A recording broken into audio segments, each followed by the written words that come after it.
Hi friends, நான் இந்த வீடியோவில் உங்கள் கூட ஷேர் பண்ணிட்டு இருக்கிறது லாஸ்ட் வீக் செஞ்ச ஒரு சூப்பரான ரெசிபி தாங்க. இந்த ரெசிபியை நான் உங்கள் கூட ஷேர் பண்ணுறதுக்கு முன்னாடி என்னோட சேனலை சப்ஸ்கிரைப் பண்ணி எனக்கு சப்போர்ட் பண்ணிட்டு வர உங்கள் எல்லாருக்கும் இந்த டைமில் ரொம்பவே தேங்க்ஸ் சொல்லிக்கிறேங்க. லாஸ்ட் வீக் செஞ்ச ஒரு சூப்பரான ரெசிபி ப்ரான் பன்னீர் பிரியாணி. இதை நான் எப்படி செஞ்சேங்கிறது தாங்க இந்த வீடியோவில் நான் உங்கள் கூட ஷேர் பண்ண போகிறேன். இதுக்காக பார்த்திங்கன்னா நல்லா கடை பன்னீர் தாங்க எடுத்துருக்கிறேன். கடையில் வாங்கின பன்னீர் 150 கிராம் எடுத்துருக்கிறேன். அடுத்து ப்ரான் பார்த்திங்கன்னா எறா ஒரு 150 கிராம் எடுத்துருக்கேன். 3 பெரிய வெங்காயம் எடுத்துருக்கிறேன். நல்ல ஒரு பெரிய பல் பூண்டு, ஒரு முழு பூண்டை உரித்து வச்சுருக்கேன். 2 துண்டு இஞ்சி, 4 பச்சை மிளகாய், பிரியாணி ஸ்பைசஸ் எல்லாம் கொஞ்சம் எடுத்து வச்சுருக்கேன். அடுத்து புதினா, கொத்தமல்லி ஒரு கைப்பிடி அளவு எடுத்து வச்சுருக்கேங்க. அடுத்து அரிசி பார்த்திங்கன்னா பாஸ்மதி அரிசி ஒரு அரை மணி நேரத்துக்கு முன்னாடியே நல்லா ஊற வச்சுருக்கேன். அரிசி மினிமம் ஒரு 20 மினிட்ஸாவது ஊறிச்சின்னா சாதம் நல்லா நீள நீளமாக இருக்கும். அரிசி நல்லா மெத்துன்னு இருக்குங்க. இப்போ பார்த்திங்கன்னா நம்ம எடுத்து வச்சுருக்கிற அந்த 150 கிராம் பன்னீர் சேர்க்குறேன். அடுத்து ஒரு 150 கிராம் எறா ப்ரான் இதையும் க்ளீன் பண்ணி எடுத்து வச்சுருக்கேன், அதையும் சேர்க்குறேன். இது பார்த்திங்கன்னா கடை பன்னீருங்கிறதுனால நான் ரெண்டுத்தையுமே ஒன்றா சேர்க்குறேங்க. இல்லைனா நம்ம ரெண்டுத்தையும் தனித்தனியாக கூட கலந்து வச்சுக்கலாம். வீட்டு பன்னீர் நம்ம ஹோம்மேடு பன்னீர்லாம் இருந்துச்சுன்னு பார்த்திங்கன்னா கொஞ்சம் உடையும். ஸோ இது கடை பன்னீர் தான், அதனால் ரெண்டுத்தையும் ஒன்றாவே மிக்ஸ் பண்ணிடலாம்.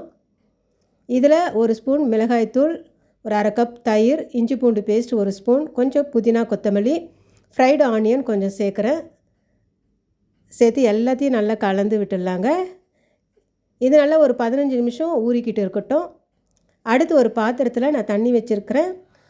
தண்ணி நல்லா கொதிச்சதும் பார்த்திங்கன்னா ஒரு துண்டு பட்டை, ஒரு ஏலக்காய், ஒரு லவங்கம், ஒரு 4 இலை புதினா, ஒரே ஒரு பிரியாணி இலை, ஒரு ஸ்பூன் எண்ணெய் சேர்த்து நம்ம வெடிச்சிருக்கிற அந்த சாதத்தையும் 3/4 பாகம் நல்லா வேக வச்சு எடுக்கலாம். அடுத்து ஒரு பிரியாணி பாட்டு வச்சுருக்கேங்க. இதில் ஒரு 3 ஸ்பூன் அளவுக்கு நெய் சேர்க்குறேன், ஒரு 3 ஸ்பூன் எண்ணெய் சேர்க்குறேன். இப்போ சாதம் பார்த்திங்கன்னா வெந்துக்கிட்டு இருக்குது. இது ஒரு 3/4 பாகம் நல்லா வேகட்டும். அடுத்து எண்ணெய் நல்லா சூடானதுக்கப்புறம் நம்ம எடுத்து வச்சுருக்கிற இந்த பிரியாணி ஸ்பைசஸ் எல்லாம் சேர்க்குறேன். சேர்த்து நல்லா பொரிஞ்சதுக்கப்புறம் நம்ம கட் பண்ணி எடுத்து வச்சுருக்கிற வெங்காயத்தை சேர்க்கலாம். வெங்காயம் நல்லா வதங்கி கோல்டன் ப்ரௌனாக கலர் சேஞ்ச் ஆகி வரட்டுங்க. இப்போ நல்லா வெங்காயம் வதங்கிடுச்சு. நம்ம அரைச்சி வச்சுருக்கிற இஞ்சி பூண்டு பேஸ்ட்டையும் அதில் சேர்த்துடலாம். சேர்த்து இது எல்லாம் நல்லா குழைவாக வதங்கி வரட்டும். அடுத்து நம்ம எடுத்து வச்சுருக்கிற தக்காளியை சேர்க்கலாம். தக்காளியை மிக்சியில் அரைச்சி கூட சேர்த்துக்கலாங்க. இதுவும் நல்லா வதங்கி வரட்டும். இப்போ நல்லா வதங்கி குழைவாக வெந்துடுச்சு. நம்ம எடுத்து வச்சுருக்கிற அந்த புதினாவை சேர்க்குறேன்.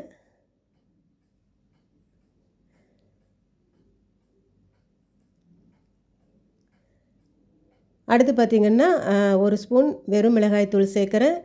பிரியாணி மசாலா ஒரு 3/4 ஸ்பூன் அளவுக்கு சேர்க்குறேங்க. இது வீட்டில் அரைச்ச பிரியாணி மசாலா. அடுத்து இது நல்லா வதக்கி விட்டுட்டு நம்ம ஊற வச்சு எடுத்து வச்சுருக்கிற அந்த ப்ரான் பன்னீர் அதையும் இதோட சேர்க்கலாம். சேர்த்து 2 நிமிஷம் நல்லா கலந்து விட்டுடலாம். கலந்து ஒரு 2 நிமிஷம் மூடி வைக்கலாங்க. இப்போ 2 நிமிஷம் பொறுத்து பார்த்திங்கன்னா இந்த ப்ரானில் இருந்து கொஞ்சம் தண்ணியெல்லாம் வெளில வர ஆரம்பிச்சிருக்கும். கூடவே இன்னும் ஒரு அரை டம்ளர் அளவுக்கு தண்ணி சேர்க்குறேன். சாதம் பார்த்திங்கன்னா நம்ம ஏற்கனவே 3/4 பாகம் வேக வச்சுட்டோம். இப்போ இதுக்கு தேவையான அளவு உப்பு சேர்க்குறேங்க. சாதத்துலேயும் நான் 1/4 பங்கு உப்பு சேர்த்துருக்கேன். ஸோ இதில் அதுக்கேற்ற அளவுக்கு நம்ம உப்பு சேர்த்து நல்லா கலந்து விடலாம். எண்ணெய்லாம் பிரிஞ்சு நல்லா வதங்கி வந்துடுச்சு. இந்த ஸ்டேஜில் கொஞ்சமாக புதினா கொத்தமல்லி சேர்த்து நம்ம ஃப்ரை பண்ணி வச்சுருக்கிற இந்த ஃப்ரைடு ஆனியனை கொஞ்சம் சேர்க்குறேன். சேர்த்து நம்ம வடித்து வச்சுருக்கிற அந்த சாதத்தை இதில் நல்ல மேலாப்பில் ஸ்ப்ரெட் பண்ணி விடலாங்க. இப்போ இது மேலேயும் கொஞ்சம் புதினா கொத்தமல்லி ஃப்ரைடு ஆனியன் கொஞ்சம் சேர்த்துக்கலாம். அடுத்து பார்த்திங்கன்னா இதில் கொஞ்சமாக ஃபுட் கலர் சேர்க்குறேன். நம்ம குங்குமப்பூ இருந்தால் அது தண்ணியில் கரைச்சும் சேர்த்துக்கலாங்க. அது நல்ல ஒரு ஃப்ளேவரும் கொடுக்கும், கலரும் கொடுக்கும். ஆனால் நான் பார்த்திங்கன்னா இன்றைக்கி ஃபுட் கலர் தான் சேர்த்துருக்கேன். சேர்த்து நல்லா மூடி தம்மில் ஒரு 20 நிமிஷம் வச்சு எடுக்கலாங்க. ஒரு 15லேருந்து 20 நிமிஷம் நம்ம தம்மில் வச்சு எடுத்தோம்னா நல்லா உதிரி உதிரியாக சாதம் பார்த்திங்கன்னா ரொம்ப சூப்பராக ரெடியாக இருக்குது. ப்ரான் பிரியாணியே பார்த்திங்கன்னா ரொம்ப சூப்பராக இருக்கும். இதில் வந்து பார்த்திங்கன்னா நான் கூட பன்னீரும் சேர்த்துருந்தேன். ஸோ டேஸ்ட்டு பார்த்திங்கன்னா ரொம்பவுமே சூப்பராக இருந்ததுங்க.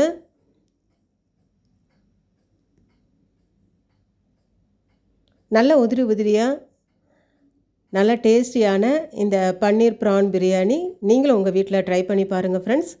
இந்த வீடியோ உங்களுக்கு பிடிச்சிருந்துச்சுன்னா லைக் பண்ணுங்கள், கமெண்ட் பண்ணுங்கள், ஷேர் பண்ணுங்கள். மறக்காமல் சப்ஸ்கிரைப் பண்ணுங்கள். தேங்க்யூ.